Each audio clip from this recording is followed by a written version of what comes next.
Good evening, everybody, or two people at least at the moment, and welcome to our live stream project. I will just check that.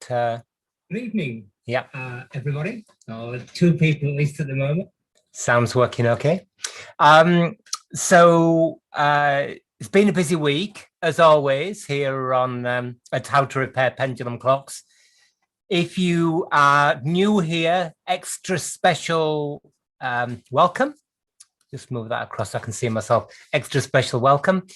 And what we do on this channel, it's all pretty informal, is we got a clock that was a bit of a beta. It is early 19th century long case clock or tall case clock that had been in storage for over 35 years, I think. It originated or spent most of its life here in this town in York in a pub. And then the pub had closed or something and it was just in somebody's house. So we found the clock a little bit beaten up. It had fallen over and bent the center arbor and broken the hour wheel pipe. And the hands are missing, and I think that's it. On the door's missing from the case. But anyway, so we had a whole lot of appraisal of the thing, and then we've just basically slowly been working through the challenge of repairing it and discussing as we go along. Hi, Jeremy, Franklin, good to see you as well. Ken has been a star this week on Facebook. For again, people who are new to this channel, this was all started when we published our first book, which is up there. It's a book for beginners about getting started in clock repair. And then we wanted to support them through a thing called Open Clock Club, which is a weekly free to attend, open to all meeting where we deal with a whole lot of clock repairing things. And then we decided to do a live stream. So it's just kind of building from there. In fact, I'm writing the website at the moment. So that's yet another thing that'll be on our list, and I'm going to run some short courses. So I can't do much on the typing. We're Open Clock Club team hasn't arrived back from real work yet. So when they do, they'll catch up with the live chat. So you'll talk amongst yourselves, but really good. I can see the chat, but I can't really type and talk and fix clocks at the same time.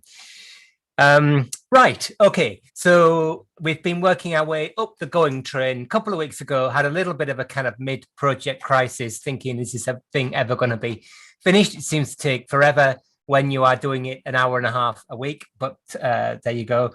So I decided to get the going train only going, which is something I wouldn't normally touch with a barge pole, as they say, because it's kind of a fault, you're giving yourself a false impression that the project's kind of getting finished.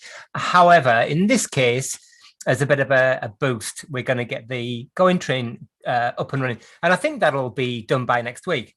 So what we had to do on the going train is the center wheel. I can't see my camera. There we are. So center wheel, back pivot. This is often the case on these clocks. I don't quite know why it's this one. It's probably particularly heavily loaded for the diameter, and it lacks lubrication, often had rusted away to the point where, for whatever reason, it had broken off, probably when the clock fell on the ground, I imagine, because the center arbor, if you didn't see, it was bent here. I say this every week, by the way. Normally, I always wear gloves when handling clocks, but I don't here because of the tools and the camera and the computer and all that stuff. So what we did was we straightened the center arbor, and that's pretty good, worked out nicely. And then last week I drilled out the stub of the pivot and put a new pivot in, which was not successful. This is a problem stroke challenge stroke joy of working live online, of course.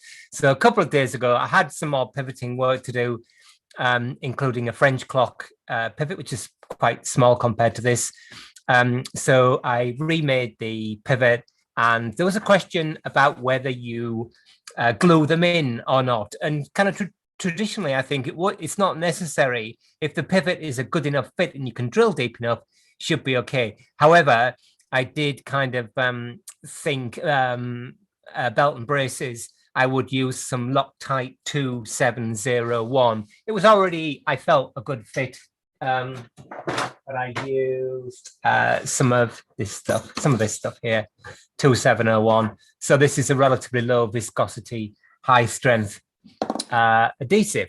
So that's that. Anyway, it's done. Team Open Clock Club just arrived, so we're going to be good for the live chat.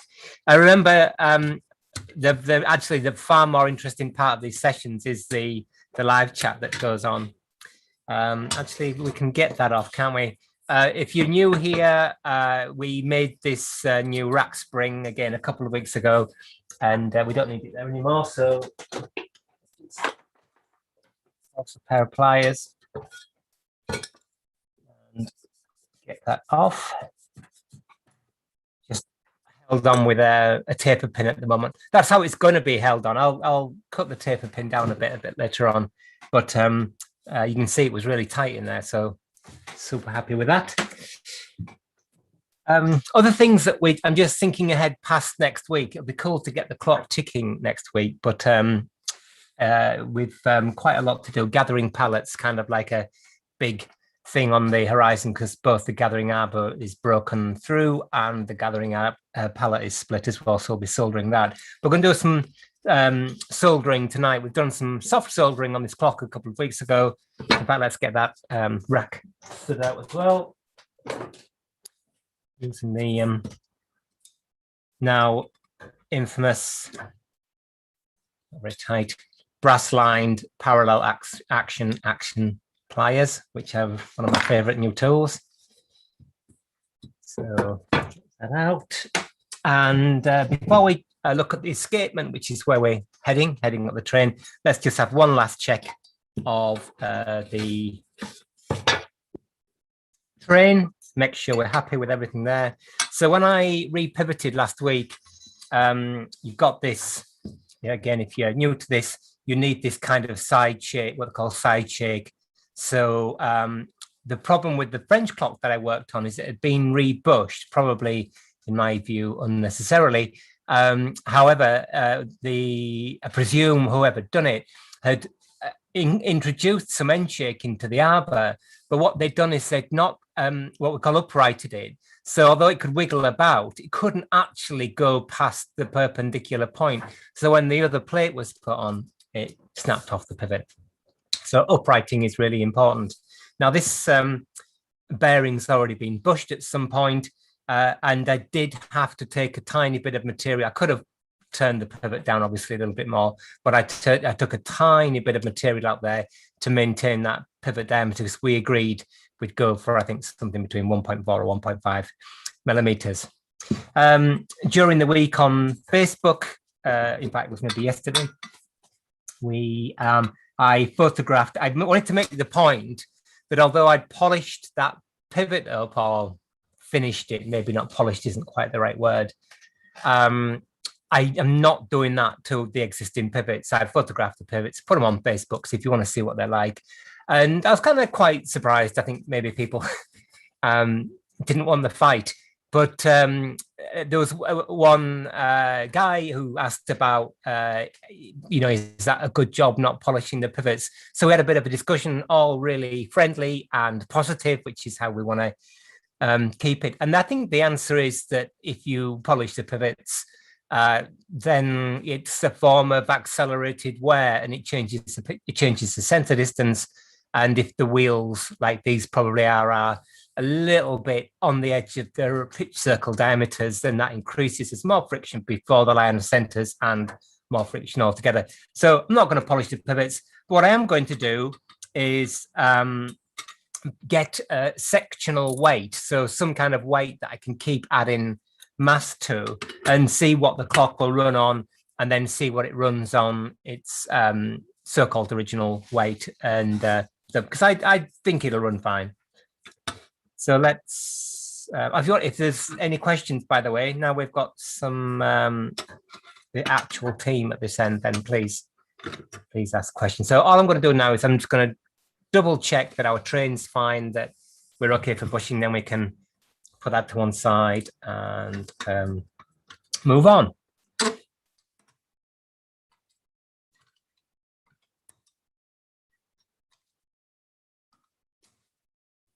go. So in fact, let's just pop a couple of taper pins in there. Let's go find some.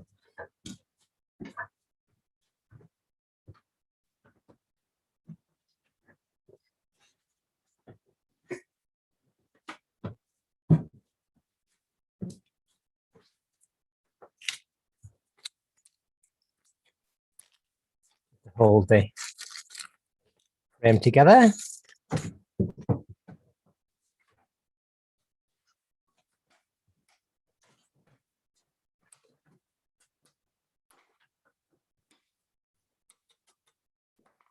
Trusty black brass hammer. I was using this hammer the other day, and I was, as you do with tools that are like super reliable, and I was trying to figure out why this is so good. It's good because it's brass and it's kind of grippy, the right weight. But I thought the best thing about it, I don't know whether you can see here, maybe you can see a bit like that, but the handle's actually got quite a pronounced sort of point to the ovalized section on both sides. You can see that, and it just means that it's really easy to manipulate it to balance.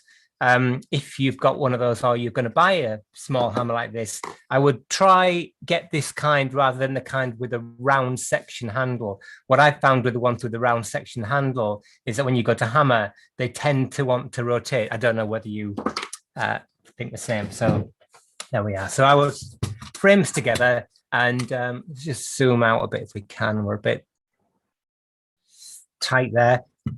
Just run through this whole thing about the depthing and bushing again. So we check normally, I think we did weeks and weeks ago, check these mobiles in pairs, that the engagement of the mobiles is smooth when they're pushed apart, so to their maximum operating center distance, and there isn't a significant improvement when they're brought together with the fingers like this, because that might indicate that we need to do some bushing. And all bushing is, of course, is returning mobiles or moving them to a more optimal center distance. Okay, all happy there. The clock needs a bit more cleaning, but it's absolutely fine, perfectly happy. So good. One minor landmark. So the next thing I promised we'd do is solder the crutch. You can see there the crutch loop has gotten bent down, clock's fallen on the floor maybe, who knows, and it snapped at one side. I did actually see that it was not only snapped at one side, but cracking at the other. And although the crutch doesn't normally have much work to do, there's a chance, I think, when I bend it back that it breaks off altogether. So we did soft soldering on the clock with the rack spring. We're going to do some more soft soldering, I think, on the hour wheel pipe, but that'll be in a few weeks' time. So now we do hard soldering. So just move that into the frame so you've got something to look at while I'm talking. Again, for those beginning, you might have heard these terms, soft soldering and hard soldering. They're very different animals. They're both fusing with metal, a bit like welding is, or brazing. You'll hear all these terms and being bandied about. And just very simply, maybe, soft soldering is relatively low temperature. It's the kind of soldering that you get on electrical components, on circuit boards, that kind of thing. And it's an incredibly useful technique for the clockmaker, used a lot in clockmaking. Leave my pointy stick.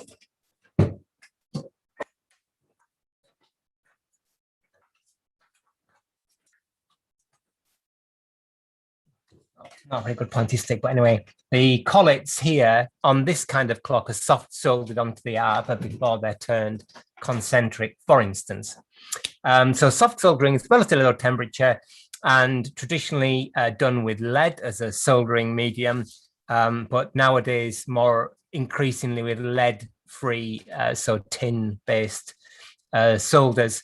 And the beauty of soft soldering, particularly with brasses, and steel as well, is the temperature's low enough not to anneal the brass. So when we soldered our rack spring, which is work hardened material, if we were to have silver soldered that, it would have pushed the material above the temperature where it would have become annealed, and then it would be soft, it wouldn't be springing, it would completely defeat the object of making the spring hard in the first place. So you can keep the temperature down. But soft solder has its limitations, which is why when you're doing it, you want a big surface area, if you can, of contact, because it's not massively strong. The material, if you think about lead, can actually shear. So in this case, soft soldering, I mean, what we could do, of course, is just not to solder it at all. We could just bend it round. TBH, that would probably be fine, because what's happening there, the pendulum is just, the crutch is just pushing the pendulum, tiny amounts of force.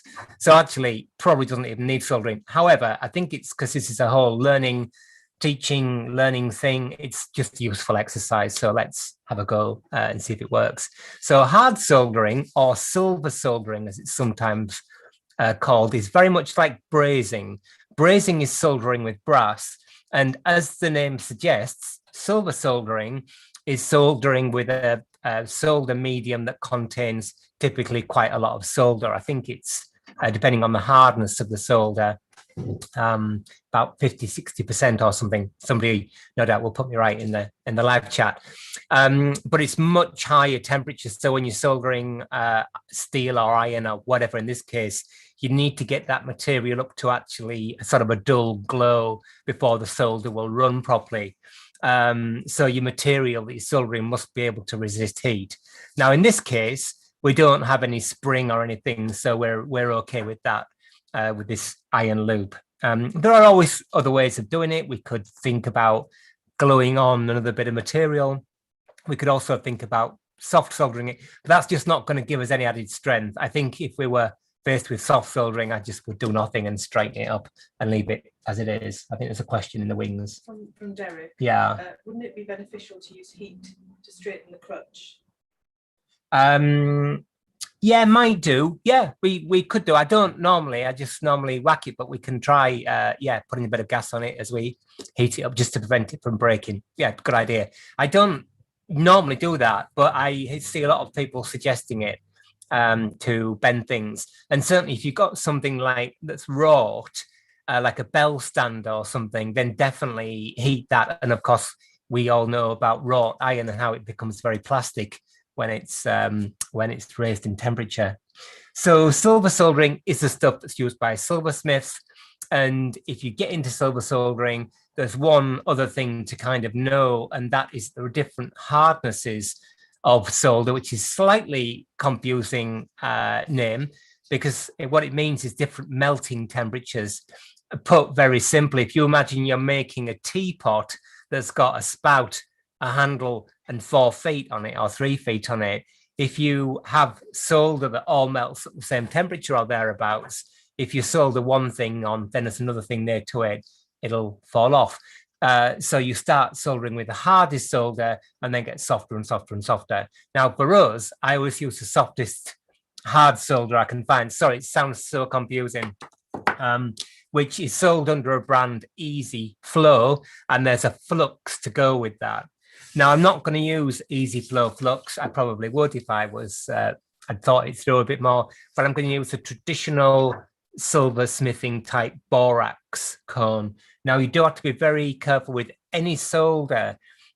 Slightly different here because, again, teaching and can't keep going away and washing everything, but you want to keep the flux as far away from the historic work as you can, because flux can be corrosive, particularly those old-fashioned sort of baker's fluids and things like that, which I don't think anybody uses anymore. But so the way that the silversmiths do their soldering, I always used to get the solder stick, or in this case, coil. Here you can see it's quite yellow, this stuff. Some silver solder contains cadmium as well, so you've got to be a bit careful about breathing in the fumes. So use some extraction, which we've got up here. So this is, I could actually do with some slightly thinner stuff, but this is what I've got, so I'll use this from Cookson, the jewelry, precious metal suppliers. And I'm going to cut a couple of little pieces off, clean off the surface first, because the 3 kind of golden rules of soldering, same if you're soft soldering or hard soldering, you've got to get the thing clean and keep it clean from oxide. Otherwise, the solder will not stick. And that usually means cleaning it mechanically first. So with whatever, file, steel wool, that kind of thing, to get a clean surface. But as you're heating the material, it tends to oxidize quite rapidly. So you need to keep it chemically clean. And you do that with the flux. The flux breaks down surface temperature, so allows the metal to run when it gets to melting point, but it also keeps oxide away. So it's got to be clean. You've got to keep it clean. You've got to have somewhere for the solder to go. And that's relevant here. And that's kind of why soldering gets a bit of a bad name, because we see lots of clocks with big blobs of solder on. I don't particularly mind them at all. I just kind of shrug my shoulders, but people get very animated about it and call it bodgery and whatever. Anyway, I think what happens there is that there's nowhere for the solder to run. So if you've got two components that are mated together, the solder won't go between those two. So it'll kind of swill about on the surface in a blob and not really do much for the strength of the joint. So you have to create, as I said, somewhere for the solder to go. And the third rule of soldering is once you've got it clean, you create somewhere for the solder to go. You've got to get it to the right temperature. If you've got your gas flame, we're going to use just a sort of blowtorch here, propane thing. If you've got your gas flame and you've got your solder hanging around in the flame for a long time as it slowly comes to temperature, really frustrating, you will, by the time that the solder gets up to melting point, everything will be oxidized, it won't stick, and it'll be, a frustration, which is what I always used to find when I used to do it. So you've got to bring the temperature up high enough, as I said, with iron steel, it's basically to a low glow, and then you'll see the solder melt and the flux will reduce the surface tension, and it'll go into the gap and everything probably. But there's many things can go wrong. So the first thing I'm going to do is I'm going to cut off some solder. The two ways of doing it, as I said, I used to, let's say we're soldering here, heating the whole thing up, put the wire on like that, touch it on. And sometimes you can get away with that, but sometimes so much solder melts and flows that, again, you've got a lot on the work. And with silver solder, it's actually incredibly hard to file off once it's on there. So it's easier to cut a piece of material first and then put it on the work like a silversmith would, heat it.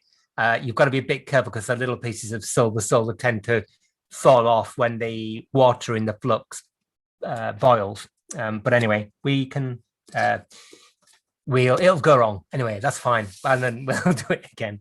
So just going to put some water in here.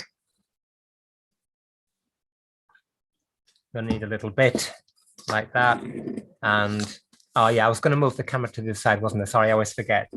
I've been right-handed. So just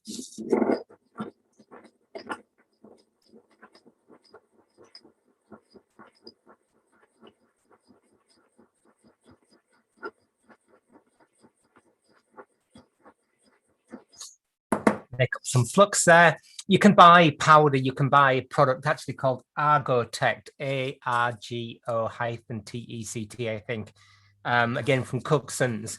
And that's, you can use it as a flux and you can use it for anti-fire stain, so to prevent oxide and things. I've had mixed results with it, really. Tried it when hardening pinions and things, and always seems to be hit and miss, hit or miss. Right, get some steel wool. So bit of 4/0 fine steel wool to clean the bit of solder before we put it in the flux. Remember,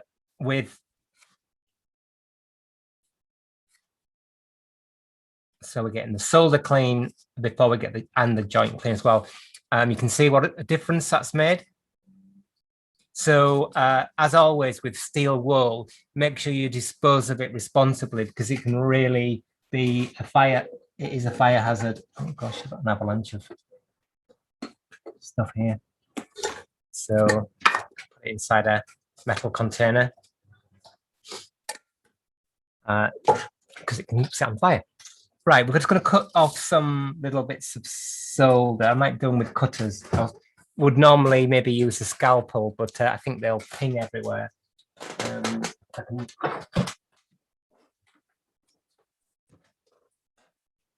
find a pair of cutters. Let's just, still going to ping everywhere. Okay, I'll show you this top tip. I think I've shown you it before, but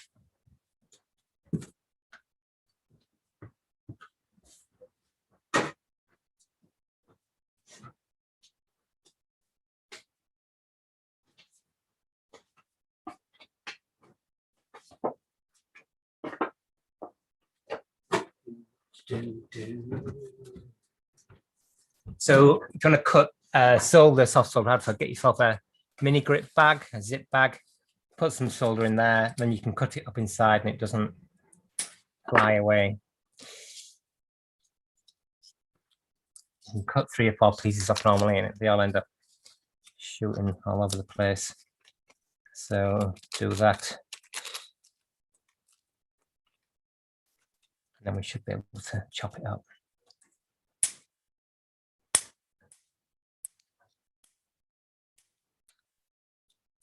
I'm managing to jump out of the bag, but we've got quite a few there.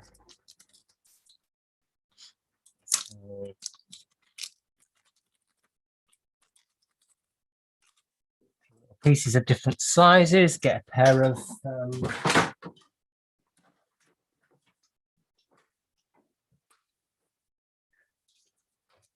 brass tweezers. Got some, I don't know where all my other brass tweezers have gone, but I got 3 pairs of these the other day. They're quite inexpensive and great for jobs like this because you don't want to put your solder tweezers on. Oh gosh, the ends of those are completely bent. Oh well, you pays your money. Just straighten them out.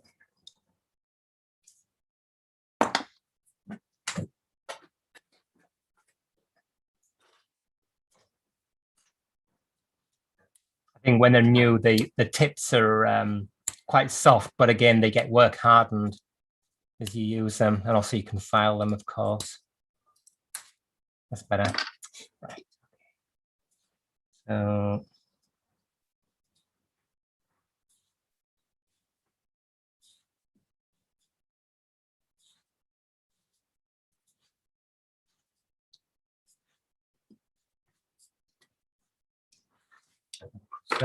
there we are. There's our bits of solder. The flux, the ceramic dish that this borax cone comes with is very sort of absorbent, so it dries up quite quickly. So let's put a bit more water in there just to keep it going until we're ready. Right. Okay. So preparing the crutch. Just have a look if I can find my eyeglass.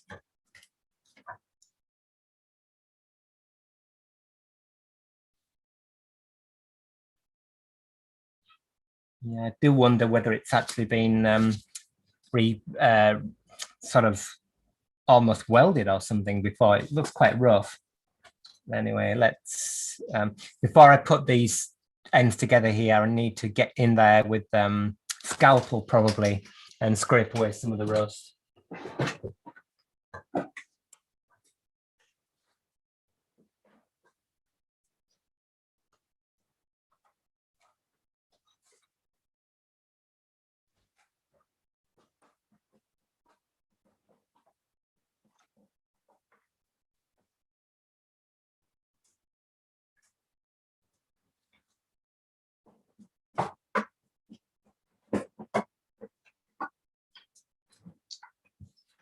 So just looking for some fine files. Got a 3 square file there.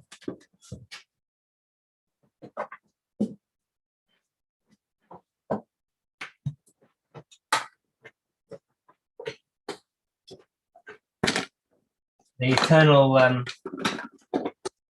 search for tools. Okay. It's going to do a combination of scraping some of that rust away, and I've got a brass scratch brush and got a 3 square file with a safe edge that I'm going to clean away the material. So remember, not only do we need those two mating surfaces to be clean, but we also need to generate some wear for the solder to go. So I'm going to very kind of gingerly file a little bevel on the broken component to otherwise the solder is just going to be sitting around on the surface. It's going to take me a few minutes, so maybe it's a good time to go put the kettle on. Now I get this ready.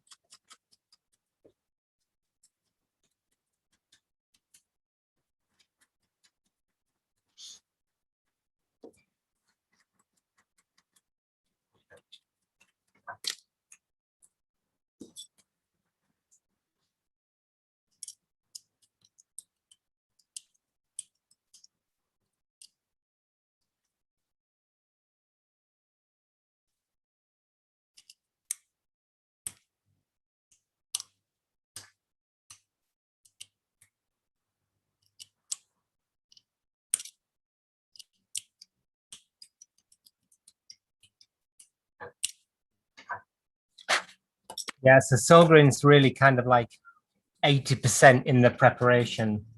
If you don't bother to clean it up properly, it just won't work, and it'll become frustrating.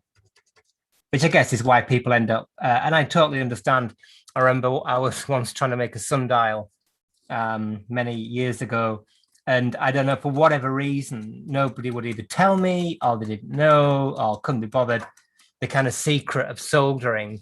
And I spent sort of a whole incredibly frustrating weekend trying to solder two bits of iron together, and I just couldn't do it. I just didn't have enough heat, didn't know what the heck I was doing. So it's hopefully this will save you a little bit of frustration.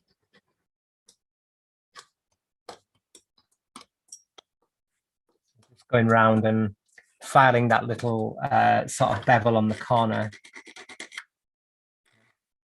Obviously,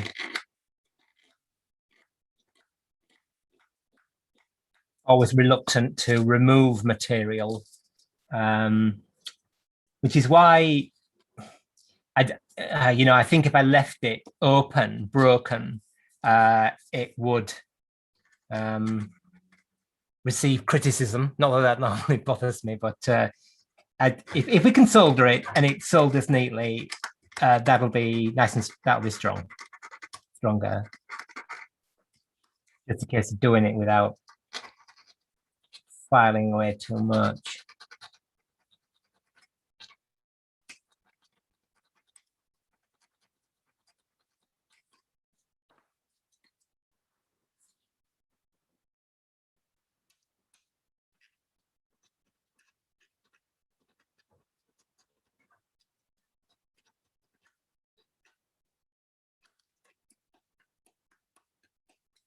You can see there, I've got the kind of slightly wider angle lens on today, but you can just see the edge there sort of glinting. I want to go around all four sides.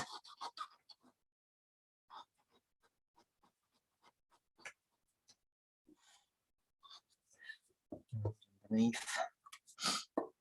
So once I've done this, we need a new suspension spring. So I'll make a suspension spring out of a bit of blued steel, quite shadow on there today. And then next week we can, oh no, we've got to reface the pallets as well. One pallet is refacing, so. We've been through that on Open Clock Club, so I don't need to labor that too much, refacing the pallets. This is kind of quite interesting, and I was really pleased. I had a little look today before I went on air. Do actually do some preparation. Sometimes it may not seem like it, but to my joy, only one side of the pallets has previously been refaced, which is my favorite way of doing it. Just do one side, so we can redo that. The drop isn't too bad actually, but again, it's a bit of a learning exercise. We'll redo that, and now, without filing this completely flat, which is maybe what I should do, it's never any should, is to to get a clean surface, that would probably work better, because then we know we've got those two surfaces there. The silver solder might only, well, it will only stick for sure where it's clean, but it might not stick altogether. But I'll have to live with that. So a little bit awkward without bending the crutch back, even though it's quite tricky to get to it and do it.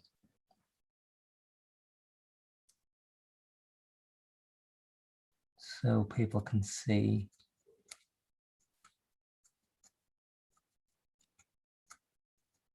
And without stabbing my finger. Oh yeah, it's been soldered before. Okay, it's been brazed before. I thought it had. Well, that might put the cat among the pigeons, as they say, when we come to solder it again.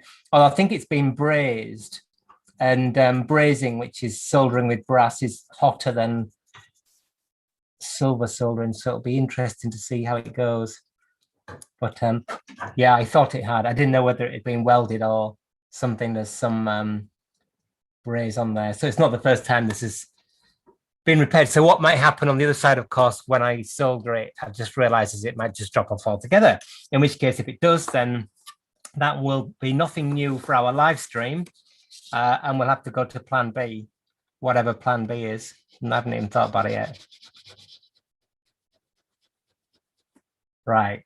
So now I'm a little bit more sort of happy to file off that old braze and make a sharp corner there.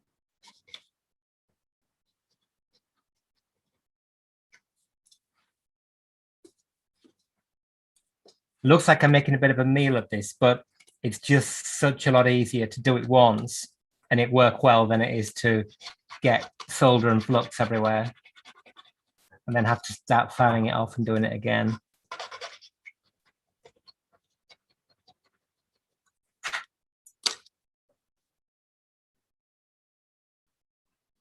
Yes, better. I mean, it probably looks like I'm filing off a lot of material, but well, I suppose I am. But in the great makeup of things, it's hopefully not too bad.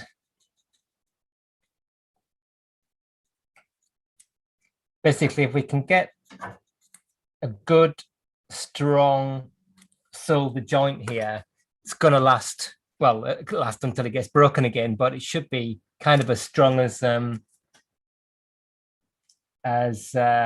rest of the crutch.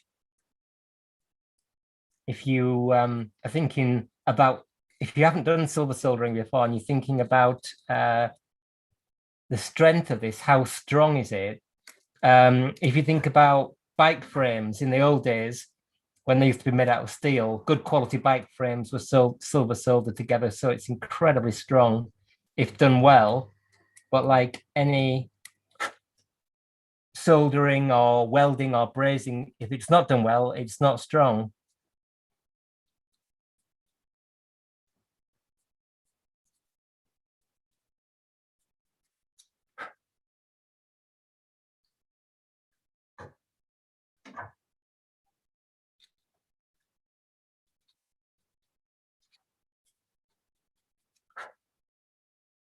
Right, I think we're nearly there. So we'll straighten it up. And keep everything cross, as always.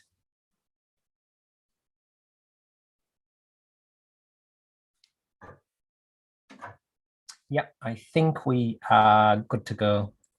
Yeah, I've got a feeling that what's going to happen is that the other side's going to fall off and we're going to end up with two complete pieces again. But if that happens, then that's fine. We'll have to just clean up both sides. It's going to take more time than we thought, but when has it never taken more time than I thought?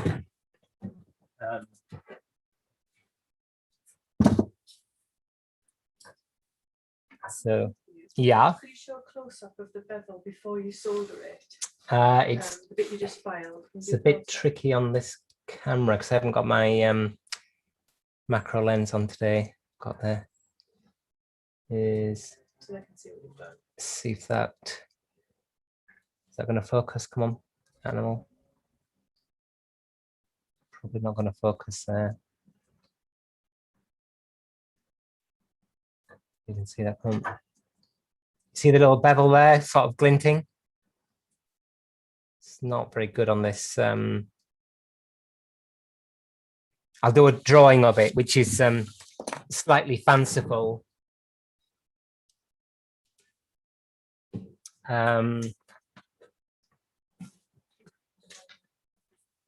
But just to show you what the idea is.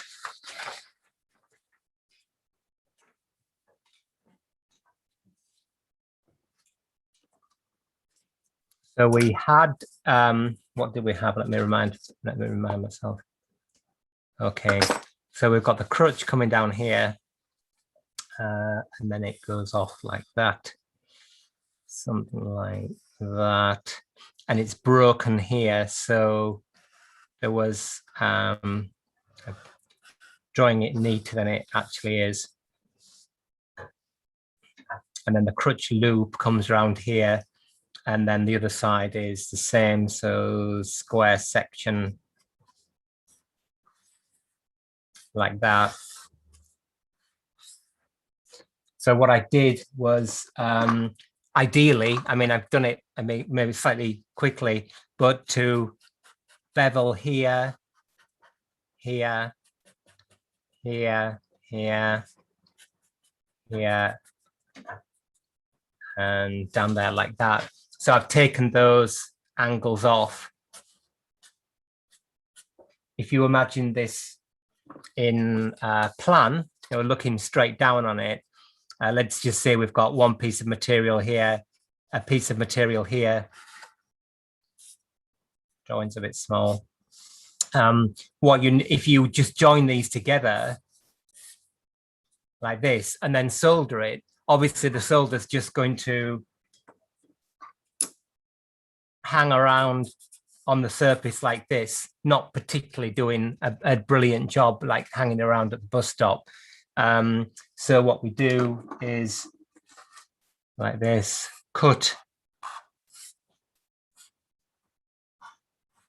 little V, which gets filled with solder like this. In theory, this is a theory, the reality is altogether rather different like that. And then at least if you file it off, you've got some residual strength there to the joint. So that's basically what I've done. Doesn't look that neat in reality, so it's probably a good job you can't see it that closely. TBH. Derek says when the two parts meet, yeah, they form a V. Yeah. Yeah. Yes, they do. Yeah. Yeah. It's one of those things. I was speaking to John, who I do the co-writing with this morning, and he is a car, does all cars and things as well. And he's making a thing called a rotisserie at the moment to put a car body on to, who knows anyway. And he's he's welding it himself, which is fine. He's sort of relearning welding, and you get some things called coupons or something like that to practice on. And that's the same thing here. When I used to teach this, don't wait until you've got a clock or some old rusty bit of rubbishy metal like this to work on. Get some bits of brass and then get some bits of iron and file up 10 or 20 and just go through them until you are proficient at it. Then when you come to put your gas on,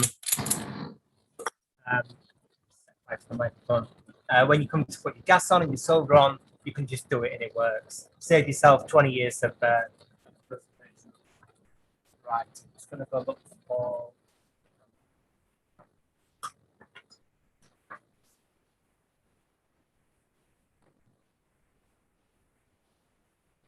sound effects. It's right near the microphone.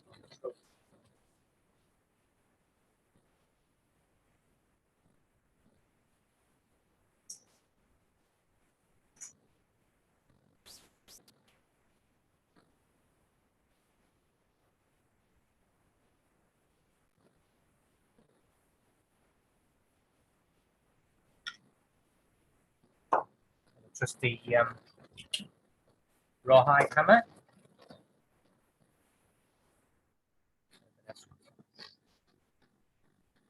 I can't get this too hot, otherwise it's going to fall apart. And also it oxidize, which is, I don't want that. In fact, that's already what it's done. So,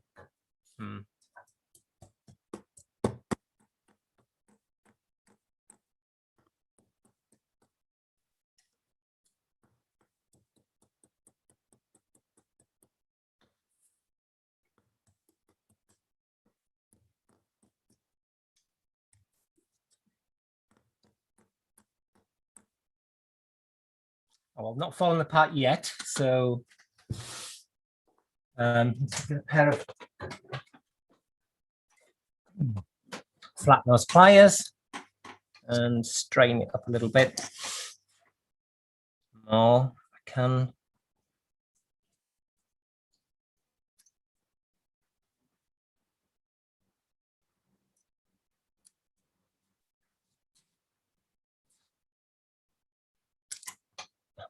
There you go.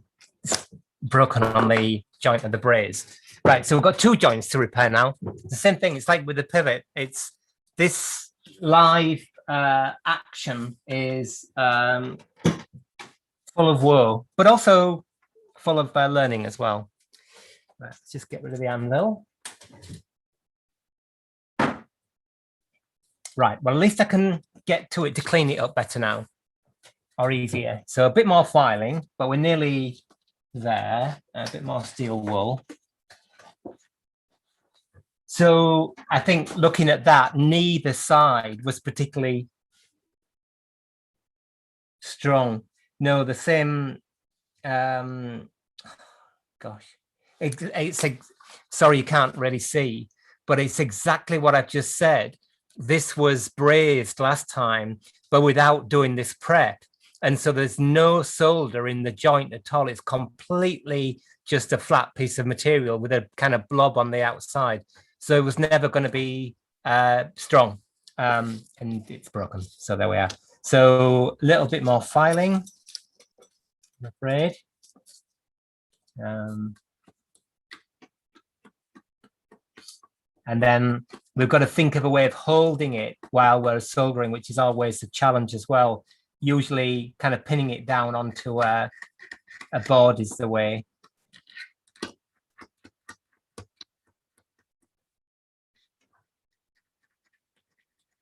In a way, that's quite nice that it's broken, because at least we know it's going to be, well, I can't guarantee it's going to be a lot better, but I think it'll be fine. You often get this on, in fact, it's quite interesting it's broken here. Normally breaks somewhere along here, and sometimes people put a sleeve on, which I find with, because of course this is the bit that you bend when you put the clock in beat. Other things that bend, that oh, it's a great big blob of solder on there. I'm going to get that off.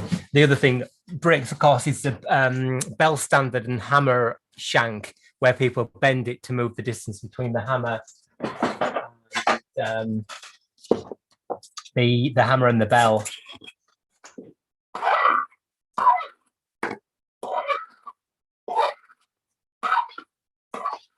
So this is an old brace that I'm just filing flat.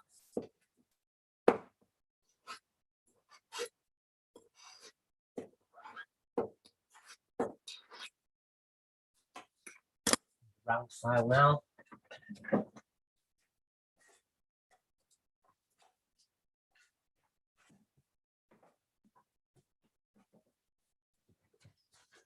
Just to get into the back of there a little bit.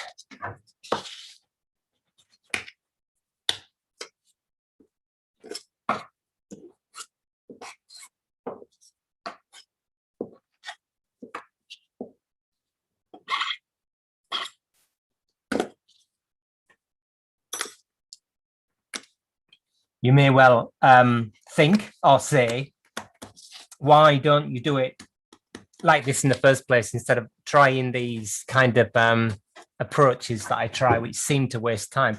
I don't think they are a waste of time, personally. Obviously, if I thought a waste of time, I would have to be struggling a bit more with my practice. It's just you know, I like to try what I consider to be a sort of minimal intervention job. And yeah, it takes a bit longer, but actually in the big makeup of things, I'm perfectly happy with it, because what it does is it builds up a whole lot of experience and skills. Although I've been doing this for quite a long time and still make mistakes the whole time, but there you go. Right, let's just have a look in. So we've done the bit on the bottom of the crutch. You can see it glinting in the evening sun. Right, okay. So this is raw iron. You can see as the, I mean, what's happened to this to actually break it off, who knows? But you can see the kind of laminar makeup of this material. It's quite cool.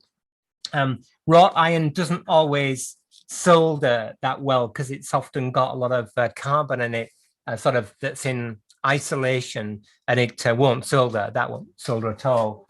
So we'll have to see how it goes. Derek says that when he does silver soldering, yeah, the queen's a lot further away from the joint that's being soldered. Yeah. I mean, if it was new making, I'd have no problem in doing that, Derek. It's a good point. If we were making soldering something that needed to be saved, like a aeroplane or bicycle frame or car or whatever, then yeah, you'd want to clean much more around the joint. Here, obviously, I want it to be strong. I don't want it to fall off, but I'm trying to kind of balance the existing material around it and leave that as it is, because I don't want to touch that material. So I'm just kind of doing a little bit too little, really. I agree. And it might be that once I've done this, I've got to go through the pain of doing it again to remove even more material. I don't know. Let's see how it goes. I'm being quite still, I mean, it feels to me that I'm filing loads off, but I'm probably actually being quite cautious still. I mean, silver solder is really strong, so if we can get it in the joint, it should be all right.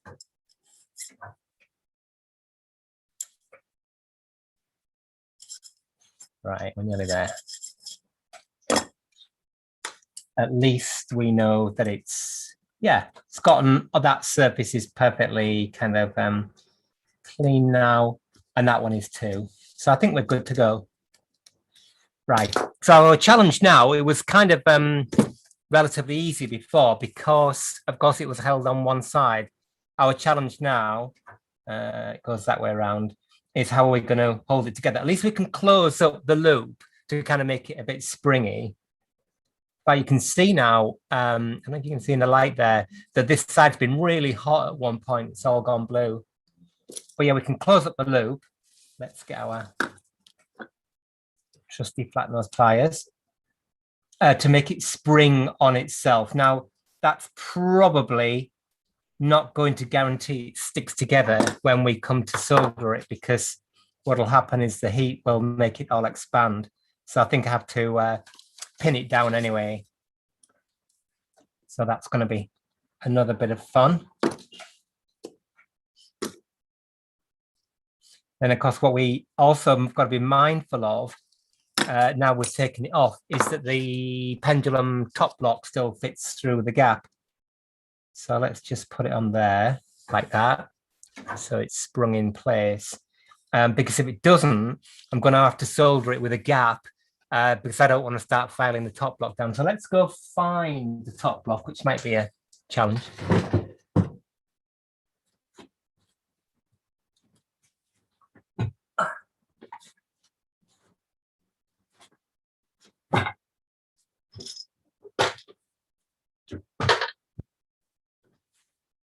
So here it is. So the question is, do we have to, yeah, we do. Right, okay, so it gets even more complicated. We can't solder it close up. Obviously, I've filed off some material as well, which has meant that it's now not parallel, as you can see. So a little job turning into a bigger job. So I need this to be opened up fractionally. I don't want to break it here as well, because that really would be a mess. A bit loose. The challenge here is it's going to move when I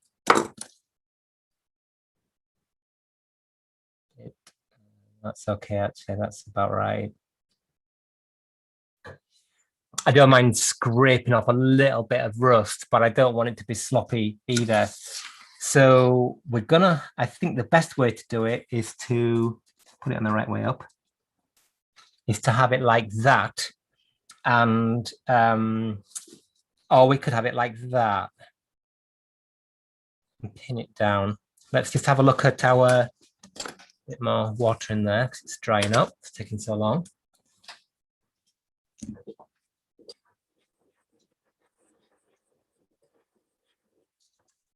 Let's have a look at our soldering boards and think about how this is all going to work. It's like with a lathe or anything else, it always seems to be the work holding that's a big old challenge.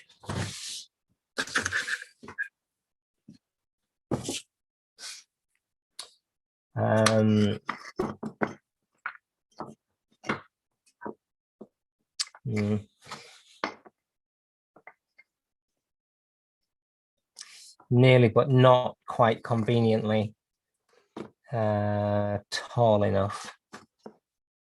Started cutting these blocks down for exactly this reason. I think that's what I might have to do again. If we can find a bit of something to go underneath. Wedge time, I think. Let's seek out some wedges, maybe.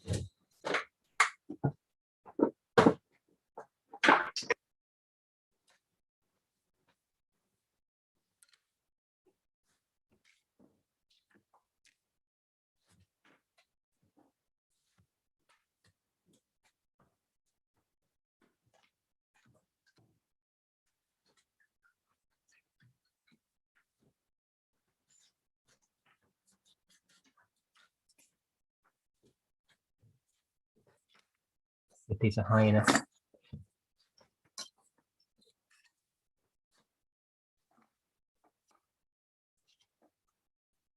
Yep, getting there.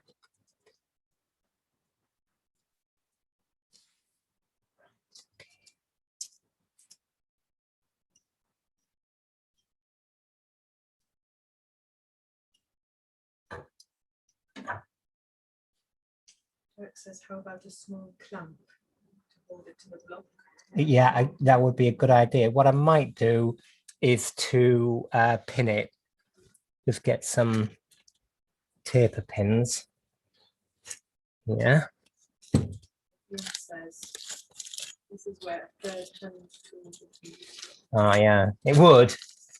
I'm allergic to the third hand tool, I'm afraid. So Ian probably knows. Yeah, it would be really useful. Oh, I tell you what would be really great here. I've been serious. Is one of those micro welders that jewelers use, because you could just tack it, weld it together. That would be really good and strong as well.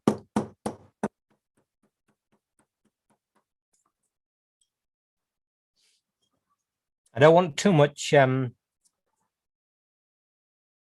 mass around there, of course, because I don't want to. I don't want to make it too massive, otherwise it will be difficult to heat up. I've only got a weeny little gas torch. Right, okay, so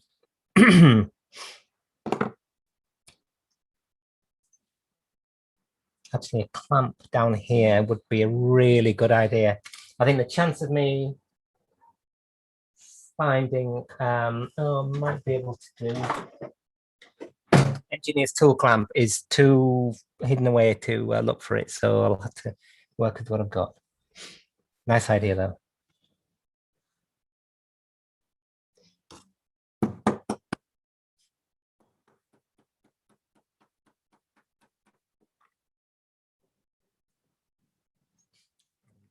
Pop another one in here.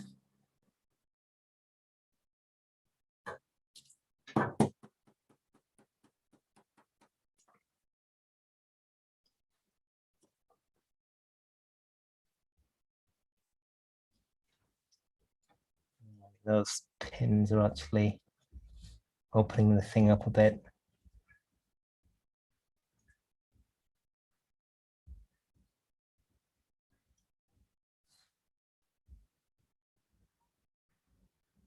Right.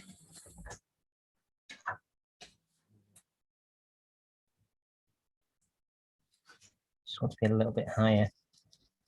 So quite the good thing about those wedges, I'm using the wedges, wooden wedges in opposition, and you can just change the height actually really quite subtly.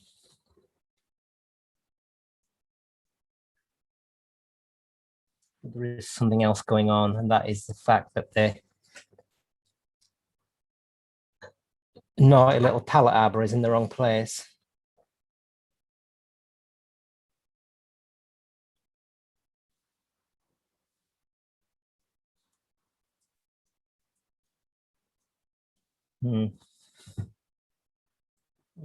Probably it's going to be a bit low. More pins. Yeah, I suppose actually if I had two of those magic helping hand things, one holding one end, one holding the other end, life would be total doddle, wouldn't it? I can see that. I can see the benefit of that.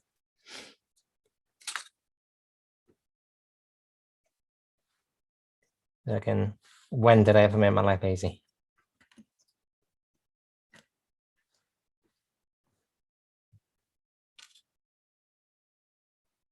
Still not quite high enough.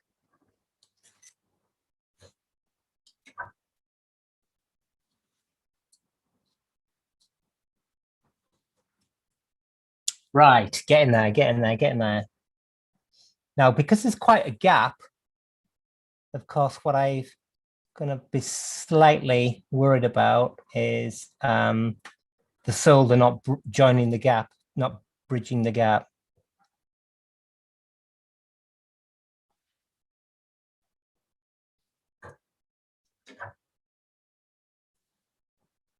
That pin that's underneath is going to get soldered on, but that's okay. We can file it off later. Right. Okay. Possibly far from ideal, but let's just see how that goes. So let's put a bit of flux on first. Get a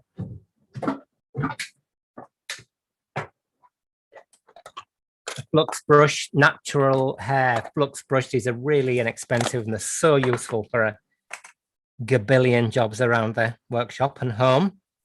Bit more water. Bit more flux.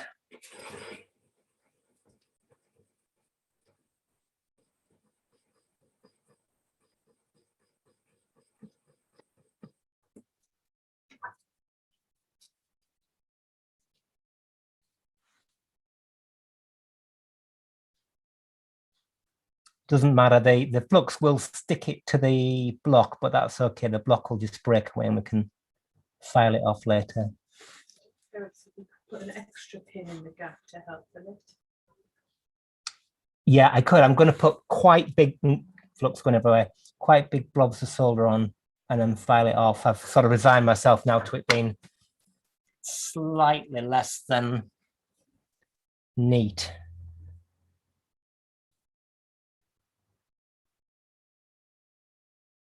And these, by the way, are the jobs, parts of projects that we love to see on Facebook. So when you're doing these in your own workshops, please share, because they might be kind of commonplace to some people, but to others, it's absolute gold dust. Right, okay. So I put plenty of flux on there. So now I'm going to just put my bits of solder on. You're going to see the top of my head now. Can't find my eyeglass. There it is.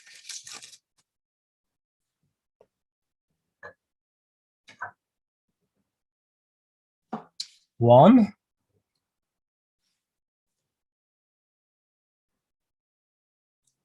Two. It's not looking too bad, actually. What I don't want to do is when the flux boils is to push those little bits of solder off. So I'm just going to mix up a bit more. Slightly thicker flux. And hopefully that will glue it on.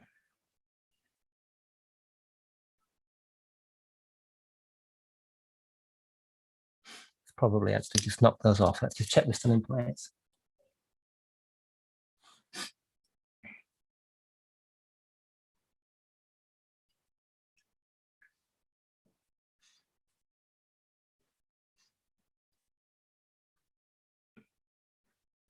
Right, one way to find out. Now, normally we'd want the heat to be contained somehow, but I can't do that now. Again, with this sort of slightly faffy kind of arrangement that I made. So I'm going to use this little torch, which I'm not a major fan of at all, but it's maybe the right tool for the job here until we get some bigger gas. And I'm just going to use another sort of background flame as well, just to get some heat in there and see how it goes.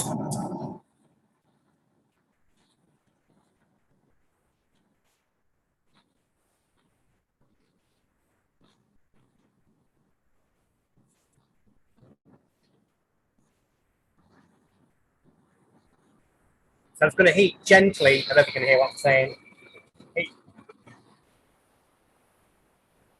reasonably gently, just to melt the flux.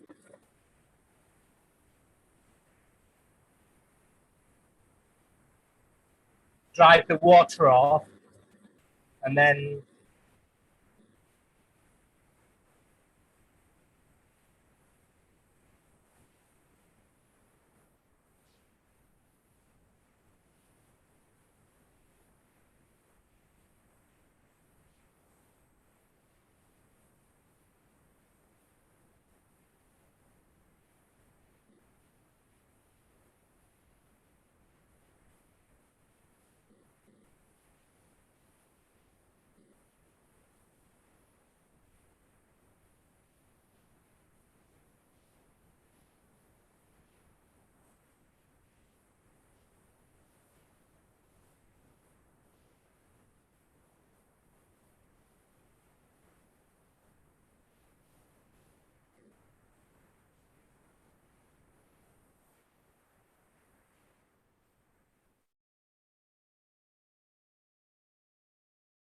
right, okay. Only time will tell.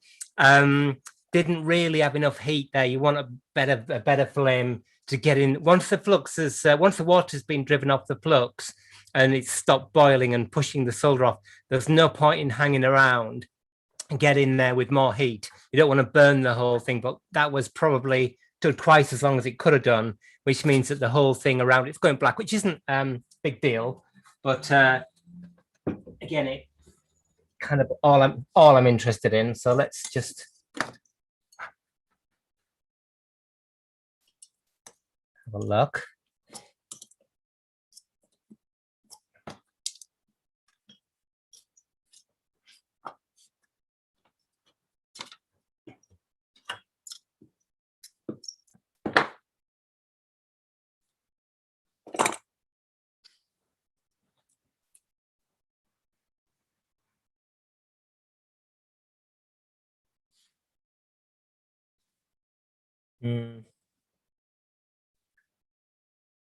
Yeah, I think it's okay. Seen neater. Sorry. Seen neater, but it's all right. I don't know if you can see there in the camera, but the solder's actually flown quite nicely into both those gaps. What I'm slightly concerned about is that it's maybe a bit. No, it's not too bad. Could be worse. Oh, that's okay. It's reasonably parallel. Wants to be as parallel as possible, obviously. Otherwise, it's going to be. But it's no sloppier at the back than it is at the front. So a little bit of straightening up once I've got the flux off. And I will file it a bit. It'll probably be okay as it is. But let's just get the anvil back. In fact, how are we doing for time? 19:10. Just going to actually go and brush a bit of the excess flux off because I don't want it going everywhere. So it'll be a couple of minutes. So good time for a comfort break. If you want to put the kettle on or something. And then we'll come back and I don't want to put it down, it's going to melt everything. I'll come back with the flux cleaned off and then we can think about next steps.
Right. Oh gosh. Get every tool under the sun. Right. So you just need to polish it up now. Well,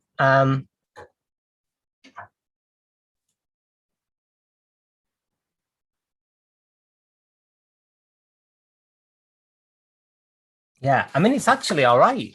It's not a thing of great beauty, so please don't be too harsh. But it's reasonably square. It's just droopy down a bit, so I'm just going to get the anvil back, which is there, and straighten it up, hopefully without it breaking off.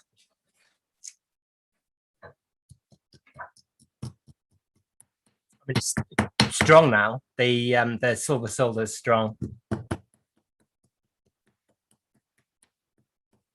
Quite. Can't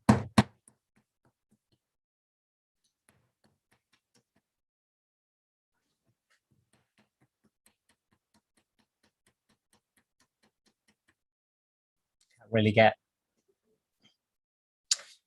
the hammer in there.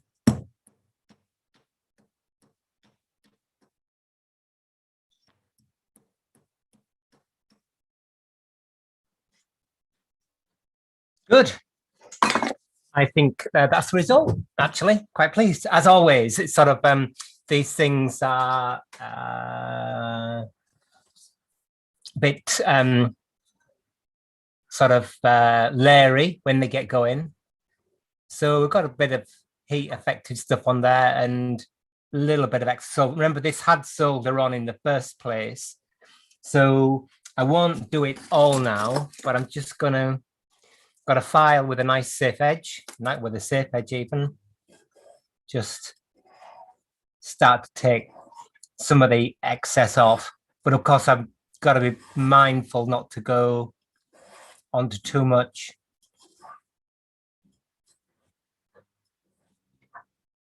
Sort of earlier material. I don't mind the fact, as with always with these repairs, I'm perfectly happy. Doesn't have to be invisible. It's a brand new repair, etc., etc. Doesn't bother me, so I won't go too crazy doing it on air because just need to spend a bit of time, a bit closer up.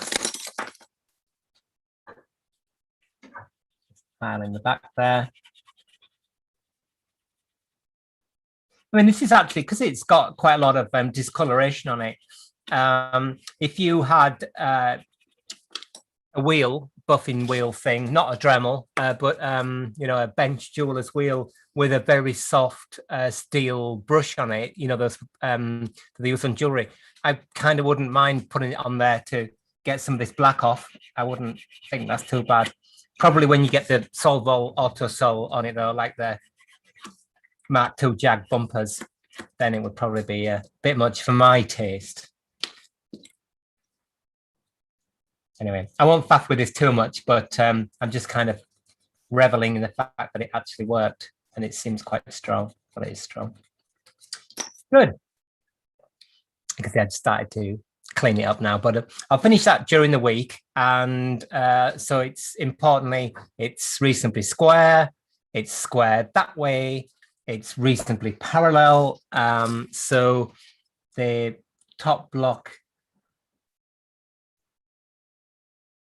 couldn't measure it actually. It is fractionally wider at this end, which is moderately problematic.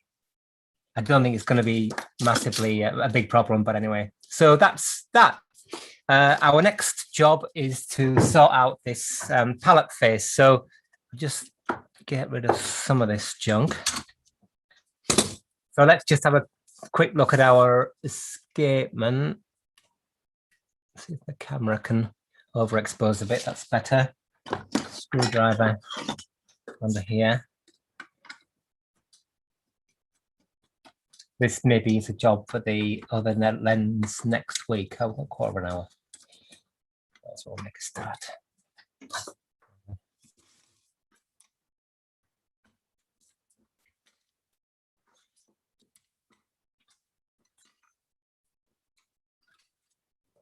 So this escapement is, we've looked at these before in Open Clock Club.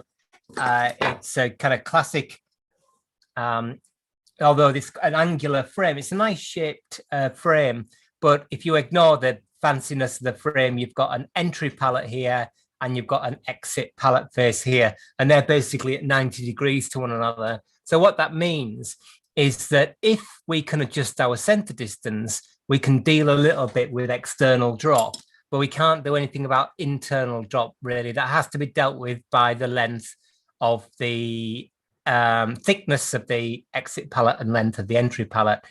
So basically the gap from there to there, as the tooth moves around from there to there, there's not a lot we can do about once the thing is in the frame. Don't bend the pallet frame in. That's what people would say, just bend the pallet frame in. I'm not going to do that. So the distance from here to here, in this case, we've kind of got a bit of luck because the back cock is not steady pinned. So we can adjust the center distance between the escape wheel and the pallet arbor. This hole is for the fly, is it? No, not the fly, the warning wheel pivot. And whether it's been done later or whether it was done when new, but you can see there the holes are slightly overlised for our back cock. So when we put it on like this, we've got a precious amount of adjustment per center distance, which means we can adjust our external drop. So what does all this mean? It means that in the refacing the pallets, if that is what we decide to do, we've got to get internal drop right. And I don't know whether we want another drawing. I suppose there will be people, about 100, is it, watch this thing during the week? Yeah, about 100 people watch this thing during the week. So as much as our faithful audience of old hands will have been through this 4 million times, I will just draw that again because it's really, well, important maybe isn't quite the right word, but it's moderately interesting. So let's just put our escape wheel on. Should put the pallets in, shouldn't I, as well, rather than taking it off again. But what I want to show you is that, yeah, because of the elongation of those holes, we've got a little bit of play there on external drop. Now, if your back cock is steady pinned, you wouldn't want to knock the steady pins out and start elongating the holes, you'd have twice as difficult a job refacing the pallet because you've got to get internal drop and external drop right. But when I say right, minimum at the same time. There are people who get really excited about drop. Famously, my friend and co-author John has got a t-shirt and it says, "Look at the drop on that" written on it. But anyway, so like, yeah, whatever. But it, for the, again, because this is a broadly sort of teaching exercise, it's nice to think about reducing those drops, which will increase our amplitude of our pendulum for any given driving force. See there, let's just get it like that. A bit more exposure still. So drop is the free rotation of the escape wheel as one tooth leaves the corner or the exit corner of one pallet, and effectively the same tooth lands on the next pallet. I'll draw it in a minute. And very broadly, that wants to be as little as you can get away with, in theory at least, but don't obsess by it, particularly on a clock like this that's X 100 years old, 200 years old. Don't obsess about it. However, good exercise. And when I looked before, I'd noticed that one of the pallets on this had already been refaced. So little drawing coming up, then we'll look at the pallets. We'll get the old refacing off. I'm afraid I'm going to get back on my soapbox. Gosh. Get back on my soapbox. Don't polish out wear on pallets. Just leave it as it is. Don't polish out wear on pallets. I had a re-pivoting job last week, I think it was, on some French clock pallets, and somebody had quite enthusiastically, and I totally get why, received wisdom says polish out wear on pallets. Don't polish out wear on pallets. Don't need to do it. So here's our pallet frame. I'll try and get it in there. So many clock components in the way. So we've got one pallet here, and we've got one pallet here. Okay, so this is our entry pallet, and this is our exit pallet, like that.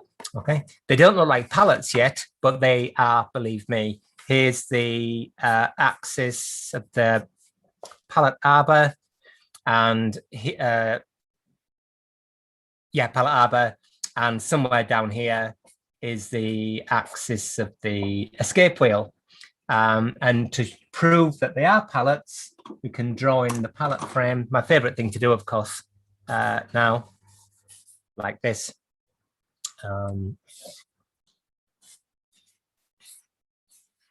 Comme ça.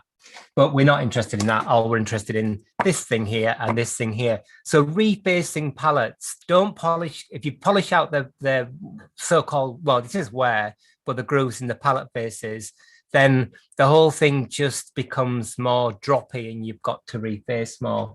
So what we're talking about here is, I like to think of one effective tooth. And here is our effective tooth. We're only interested in one tooth. There's only ever one tooth active at any one time. So it's on the entry pallet, it leaves the entry pallet, it effectively drops onto the exit pallet. Of course, it's a different tooth, but as long as your wheel's evenly divided and round and concentrically mounted, let's call it one tooth. So our tooth, better not change too many colors, lands on our entry pallet with a tick. It slides along here as the pallet arbor rotates, and the pallets and the pendulum rotate with it, and it leaves here. It lands on here with a tick. It slides along in this direction. It leaves here, and it goes all the way around and lands back on there again. Let's draw that in red. So leaves there, lands on there, leaves there, lands on there. So this is drop. This is drop, this is internal drop, this is external drop. So if we want to reduce those drops, there's two things we can do, or two things we can do on either pallet. We can add material here, which reduces that distance, yeah? Or we can add length here, which does exactly, well, not quite exactly the same thing because it changes the geometry of the pallets, but it reduces that distance. And we can do exactly the same thing on internal drop. So we can extend here, which reduces this value, or we can extend here, which reduces this value. So when we get a clock where I feel we should reface, no should, no must, but are going to reface the pallets, what I really like to do is only to do one side if I can get away with it. That means you can put a slightly thicker piece of material on. And what you can do, which is I think what we're going to do here, is you can put that material on and then you just got one adjustment to make. And that is reducing this here until you get drop. Now, remember on this clock, we're kind of in luck with the external drops of this value because we can move this whole thing up and down in relation to the escape wheel to manipulate external drop when we've finished the job. So what we need to be concerned about is internal drop. So it's a lot easier to put a chunk of metal on here that's a bit long, like this, solder a bit on there, and then start stoning or something, honing and stoning back until we get our internal drops. We can't adjust that once the thing's in the frame, it's finished. So I hope that helps. Let's look at our pallets now and see if they are going to help us in any way.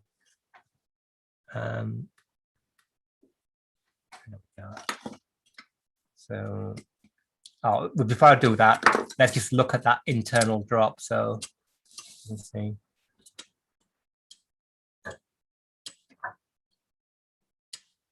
So internal drop is more than external drop here, but that's probably just partly because we can move the back cock up and down, as I've already said. So let's get this off. So we want to ideally reface our entry pallet with length, so we can file back and file back and file back to get drop. Right. So I've moved it round. All right. Okay. We're again the some thing is shining good luck on us because not only have we had soldered our pallet, our crutch back together, but if you can see here again, it's different length situation, but move it around. You can see that. No, maybe you can't. Quite subtle. But this entry pallet, you see there, has already been refaced, and the exit pallet hasn't been refaced. That's great. Looks to be an enormous, great big groove there, but that's actually a little bit of quite light surface corrosion. Not the right tool for the job. Just have a little. It's actually really flat. Now, whether it's been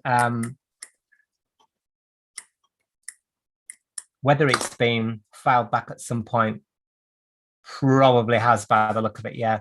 But there's just a little kind of shiny mark on there. It's not a groove. I think it's been filed back, which is a shame, but anyway.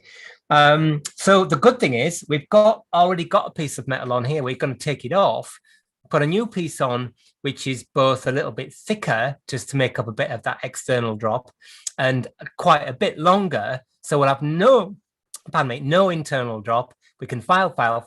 We'll take the metal off again, we'll harden it, we'll glue it back on, and then we'll do some final filing, just like we did in Open Clock Club with the pallets before. I was on that 30-hour clock, wasn't it?